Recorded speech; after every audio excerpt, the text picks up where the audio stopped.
Vous êtes sur France 24 et vous avez raison. Bienvenue dans votre journal de l'Afrique. À la une ce soir, le chef de la junte guinéenne a prêté serment. Mamadi Doumbouya devient le nouveau président de la transition pour une durée et un contenu indéfinis. Et avec qui compte-t-il gouverner? Nous poserons la question à notre invitée Mariam Tendou Camara, cofondatrice du GRIF, groupe de réflexion des femmes en Guinée. Elle alerte sur la place des femmes dans son pays. C'est une honte, c'est la réaction du président Macron aux propos tenus par le Premier ministre malien. Choguel Maïga a qualifié à la tribune de l'ONU samedi dernier la réorganisation de Barkhane comme un abandon en plein vol. Nous entendrons le président français dans ce journal. Notre invité culture de ce vendredi est un artiste bissau-guinéen à la carrière internationale bien installée. Un peintre africain qui est devenu au fil des ans un nom qui compte dans le monde de l'art contemporain. Nou Barreto est notre invité, nous l'entendrons. Mamadi Doumbouya devient le nouveau président de la Guinée, le chef de la junte, auteur du coup d'État qui a renversé Alpha Condé le 5 septembre dernier, prend ainsi la tête d'une transition dont ni la durée ni le contenu ne sont déterminés, mais il a tenu à prendre des engagements concernant la future élection. On l'écoute. Je voudrais ici réitérer mon engagement que ni moi, ni aucun membre du Comité national du Rassemblement pour le développement et des organes de la transition ne sera candidat aux élections à venir. Alors que le gouvernement n'a pas été encore annoncé, on se demande avec qui gouvernera le colonel Doumbouya. Pour en parler, on retrouve à Dakar Mariam Tendou Camara, experte aux Nations Unies sur les questions d'égalité de sexe et d'autodétermination des femmes et cofondatrice du GRIF, groupe de réflexion des femmes en Guinée. Madame Camara, merci de nous rejoindre sur France 24. Avant sa prestation de serment, le colonel Doumbouya avait annoncé qu'il y aurait 30% de femmes dans le futur Conseil de transition. Qu'attendez-vous de lui, mais en plus? D'abord, bonsoir à tous les auditeurs et merci de m'avoir avec vous. Donc, la charte qui est sortie il y a quelques jours, en fait, consacre et stipule que 30% au minimum de femmes devraient être dans l'instance du CNT, du Conseil national de transition. Donc ça, c'était vraiment une nouvelle qu'on a saluée parce que ce qu'on veut préciser, c'est que ce n'est pas juste globalement les 30%, mais c'est chaque corporation qui va intégrer donc ces 81 personnes qui seront désignées. Chaque corporation doit veiller à ce qu'il y ait au moins 30% au minimum de femmes. Et nous saluons cette réglementation dans cette charte de la transition qui pour nous et pour nous qui militons pour l'égalité et l'inclusion de tous et de toutes, c'est un pas en avant qui nous donne beaucoup d'espoir. Mais alors, qu'attendez-vous de plus, justement? Alors, ce qu'on attend de plus, c'est que pour être honnête, la 8e législature, avant celle, la dernière, avait acté la loi sur la parité et nous étions à 50% de parité dans les institutions pour les nominations de femmes dans les postes électifs et semi-électifs. Évidemment, nous voulons aller dans ce sens puisque ce gouvernement, cette transition et ce Conseil national de la transition va travailler sur une nouvelle constitution et il est important pour nous que nous ne perdions pas les acquis que nous avons vus et que nous avons difficilement obtenus par le passé. Et alors, allez-y, donc je vous disais, au-delà de cette place donc faite au gouvernement, quelle est la situation aujourd'hui de la femme en Guinée? Alors, la situation de la femme, elle n'est pas pire qu'ailleurs, elle n'est pas très bien lotie au niveau général. La femme aujourd'hui, elle est épuisée par les différentes crises qui ont secoué la Guinée sur les 10 ou 15 dernières années. La femme, elle était toujours sur la première ligne, elle est en première ligne. On a eu l'Ebola, on a eu dernièrement la crise du Covid, et à cela s'est ajouté beaucoup de tensions sociopolitiques au niveau du pays. Et bien entendu, le panier de la ménagère, on a souffert. Les femmes sont majoritairement présentes dans des secteurs stratégiques que sont le secteur agricole et aussi dans l'informel, mais dans le secteur minier au niveau du commerce ou de l'exploitation artisanale. Elles sont représentées très faiblement dans les différents secteurs, dans les instances de décision. Et donc, ce qui fait qu'elles sont très présentes dans le secteur informel, mais elles sont le tissu économique du pays, le poumon économique, parce qu'elles sont présentes dans les marchés, elles sont présentes dans le commerce, elles sont présentes dans le secteur de la pêche, dans le secteur de la transformation agricole, dans le secteur j'ai parlé de production agricole, 80% de la main-d'œuvre dans le secteur agricole. Donc les femmes aujourd'hui demandent à ce qu'il y ait une amélioration de leurs conditions de vie. Et je parle sur tout le territoire des femmes, surtout qui sont très représentées au niveau des femmes en milieu rural.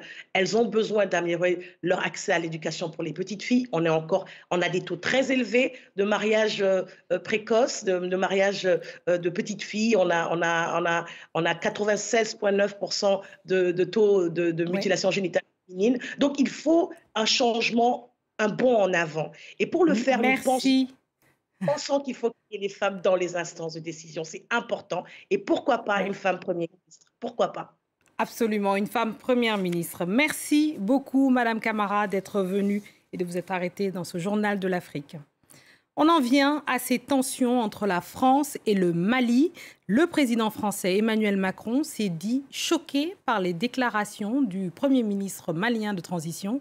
Il y a une semaine, à l'ONU, Choguel Maïga a eu des propos très critiques envers la France, l'accusant notamment d'avoir abandonné son pays. On voit ça avec Elliot Samuel. Entre Paris et Bamako, rarement la tension diplomatique n'avait été aussi forte. Quelques jours après le discours très critique envers la France de Choguel Maïga, le Premier ministre malien, Emmanuel Macron a décidé de lui répondre fermement. Sur RFI, le président français s'est dit choqué d'un tel discours. J'ai été choqué. Ces propos sont inacceptables. Je rappelle que le Premier ministre malien est l'enfant de 2 coups d'État, si je puis dire. Puisqu'il y a eu un coup d'État en août 2020 et un coup d'État dans le coup d'État. Donc la légitimité du gouvernement actuel est démocratiquement nulle. C'est inadmissible ce qu'a dit le Premier ministre malien. C'est une honte. C'est une honte. Et ça déshonore ce qui n'est même pas un gouvernement. C'est la première fois que le président français réagit publiquement aux propos tenus par le Premier ministre malien. À la tribune de l'ONU samedi dernier, Choguel Maïga avait lourdement remis en cause l'engagement de la France dans son pays, dénonçant la réorganisation de l'opération Barkhane. La nouvelle situation née de la fin de Barkhane, plaçant le Mali devant le fait accompli et l'exposant à une espèce d'abandon en plein vol, nous conduit à explorer les voies et moyens pour mieux assurer la sécurité de manière autonome avec d'autres partenaires. L'objectif d'ici à 2023 est de maintenir entre 2500 et 3000 hommes au Sahel sur les 5100 mobilisés actuellement. Mais la tension entre Bamako et Paris s'est accentuée depuis l'annonce de discussions entre les autorités maliennes et le groupe paramilitaire Wagner, une société privée russe qui pourrait envoyer de nombreux mercenaires pour aider le Mali. Et par ailleurs, on a appris que le Mali avait reçu jeudi soir 4 hélicoptères, des armes et des munitions russes. Une information qui ne va pas améliorer les relations diplomatiques avec Paris, d'autant que des sources diplomatiques françaises craignent que des mercenaires russes engagés par l'État malien ne viennent déstabiliser un peu plus la région et compromettent la lutte antiterroriste au Sahel. La présence russe, il en est aussi question en Centrafrique. Une commission d'enquête gouvernementale reconnaît des exactions commises pendant le dernier conflit dans le pays par des rebelles, mais aussi par leurs alliés, des instructeurs russes. C'est la première fois que le gouvernement centrafricain reconnaît des incidents avérés impliquant leurs alliés paramilitaires russes. Le point avec notre correspondant à Bangui, Clément Diroma. La commission d'enquête spéciale centrafricaine qui se penche sur les violences commises depuis les premiers combats entre les forces nationales avec leurs alliés russes contre la coalition rebelle CPC en décembre dernier, a donné son premier bilan. Alors la majorité des exactions révélées par les Nations Unies seraient imputables aux rebelles selon un premier rapport. Torture, exécution, arrestation, une partie de ces faits ont été commis par l'armée nationale et ses alliés, des instructeurs russes selon le gouvernement. Alors certains auraient été rapatriés et seront jugés dans leur pays pour, je cite, inconduite. Des soldats de l'armée nationale aussi font déjà l'objet de poursuites judiciaires et les enquêtes vont se poursuivre. Alors, la commission a débuté ses travaux en mai 2021 suite aux nombreux rapports de l'ONU concernant les exactions commises par l'armée centrafricaine, ses alliés paramilitaires russes et les rebelles pendant la contre-offensive qui se poursuit toujours aujourd'hui. Des camions de vaccination seront mobilisés partout en Afrique du Sud ce week-end. L'objectif, inciter la population à se faire vacciner. Même si le niveau d'urgence sanitaire est retombé, le pays sait qu'il est crucial de vacciner le plus grand nombre, d'où la mise en place du passeport vaccinal. Camille Nedelec nous en dit plus. Accélérer la campagne de vaccination contre le Covid-19. Un pari que prennent les autorités au moment où l'Afrique du Sud décide d'alléger les restrictions sanitaires liées à la pandémie. Today we are here to ramp up the vaccination campaign because it is when we have more people vaccinated that we will be able to say now we can open more and more. And even if another wave comes, we will have a sense, depending on what variant it carries, we'll be able to navigate our way around that.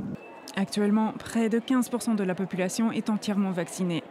Avec une moyenne de 120 000 doses administrées par jour, le pays n'atteindrait que 25% de vaccinés à la fin de l'année. Mais l'accès au vaccin reste difficile. Moins de 3% des doses produites dans le monde sont mises à disposition du continent. Et des millions d'injections fabriquées en Afrique du Sud ont été exportées vers l'Europe alors que le pays faisait face à une troisième vague. Malgré la méfiance d'une partie de la population, de nombreux Sud-Africains attendent leur dose.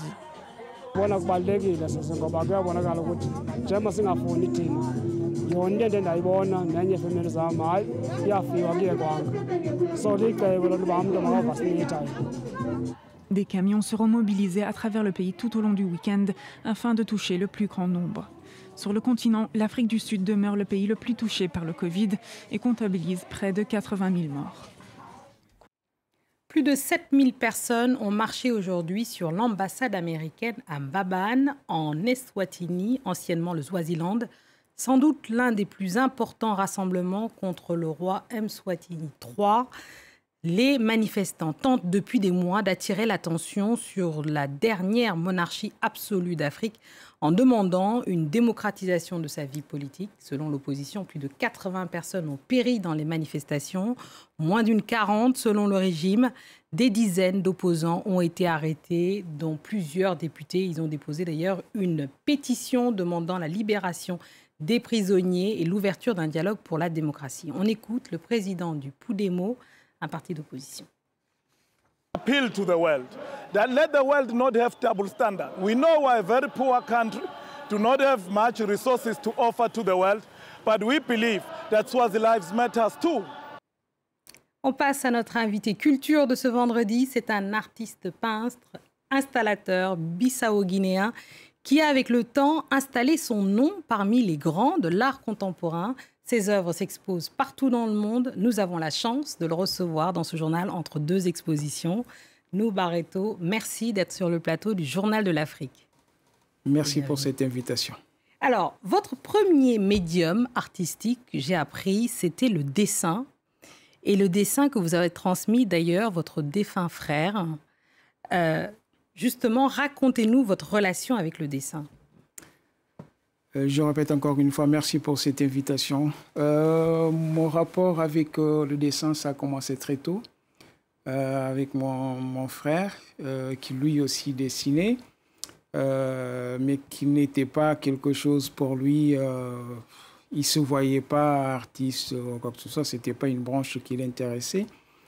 Et avec le temps, bon, finalement, ça s'est avéré que voilà, ce n'était pas son domaine, malgré qu'il avait Il avait une ligne, une façon de dessiner qui était très, très intéressante pour moi. J'adorais cette façon de dessiner, mais c'était deux styles opposés.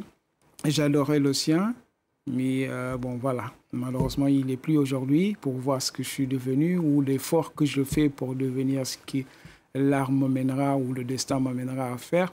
Mais bon, là, mon parcours de dessin commence très, très jeune, mais vraiment très, très jeune, où le dessin était un accompagnateur de ma vie qui occupait ma journée et m'empêchait d'aller faire des courses parce que c'était un prétexte que je trouvais pour pouvoir éviter d'aller faire des courses. Et ma mère jouait le jeu avec ça.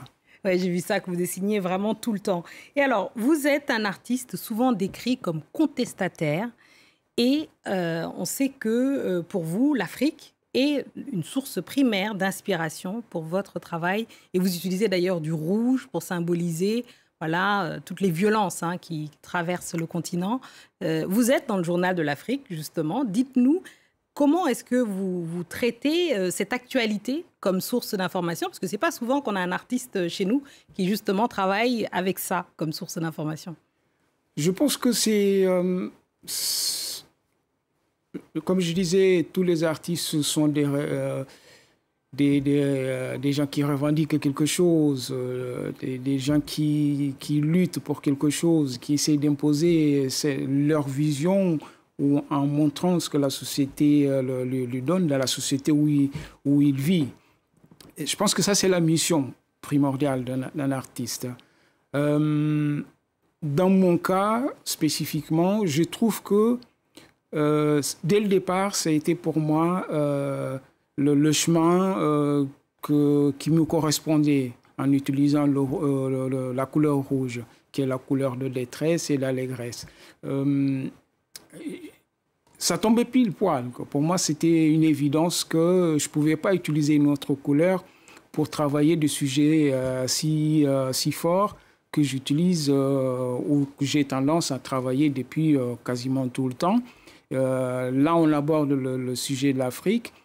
Ce qu'il faut savoir, j'ouvre une parenthèse, c'est que je n'ai pas spécifiquement envie ou je ne fais pas que travailler sur les problématiques africaines. Je suis africain, vous le savez, les gens le savent, mais je suis aussi un artiste du monde.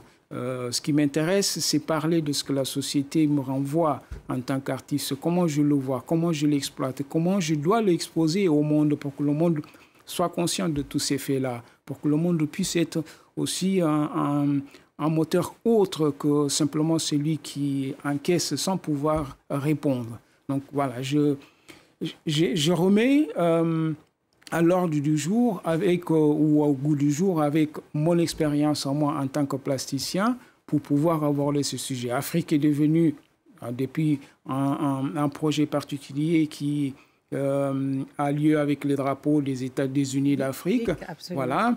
Mais ça aussi, voilà, ce que je regardais tout à l'heure concernant la problématique que j'ai suivie tout à l'heure, ça fait partie aussi de ces ingrédients que je vais chercher pour pouvoir exposer aux gens, pour qu'on puisse l'aborder, le traiter, trouver une solution pour une société, pour une Afrique qui est assez vaste, mais qui a du mal à se dépatouiller en fait de ces problématiques. Voilà, c'est comme ça que je traite ces sujets.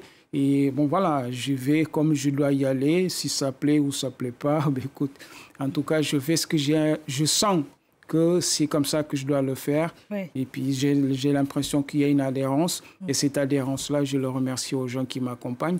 Mais bon, c'est vital pour moi. Et alors, rapidement, votre prochaine exposition, donc elle aura lieu à Marseille, au MUSEM, du 20 octobre au 2 janvier. Qu'est-ce qu'on pourra y voir, justement ? Alors, on pourrait y voir encore une fois, c'est des revendications des artistes qui, cette fois, c'est l'idée de cette exposition qui s'appelle Europe Oshala.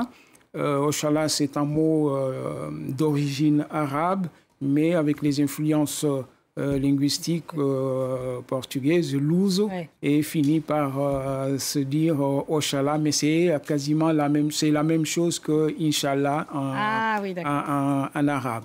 Donc voilà, c'est l'idée de cette exposition, c'est proposer en fait une autre Europe plurielle, avec d'autres lectures et d'autres traitements du problème de la décolonisation que est abordé dans cette exposition-là. Donc, elle commence là le 19 octobre jusqu'au 2 janvier 2022. On invite évidemment les spectateurs qui habitent Marseille et les autres de justement pouvoir s'y rendre.